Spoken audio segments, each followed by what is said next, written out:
In this video, I'm going to show you how to fix ESPN app not working. First, to resolve this issue, we will first head over to our device settings. From here, scroll down and tap on General. Once you're in the General Settings tab, look for iPhone Storage option and tap on it. Over here, you can either search for the app or you can scroll down and look for it. Then tap on the app. On the next screen, you need to tap on the Offload app option. A confirmation pop-up will come up. Now tap on the Offload app option here.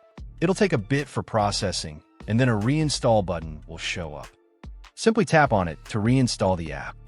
This should resolve the issue, but if it doesn't, then you need to check if the app is running an older version. Head over to App Store.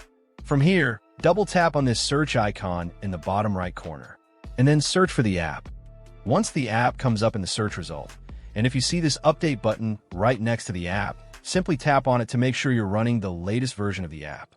However, if you continue to encounter this issue, then you will need to completely reinstall the app, which usually resolves the problem. Head over to this screen the way we did before. And over here, tap on the Delete App option here to uninstall the app from your device. A confirmation pop-up will come up. Now tap on the Delete option here. Once uninstalled, open up App Store and search for the app in the search bar. After the app comes up in the search result, simply click on this cloud icon to install it back onto your device. Hopefully, this resolves the issue. If it does, consider sending a super thanks to support our channel. And also don't forget to hit the subscribe button. We'll see you in the next video.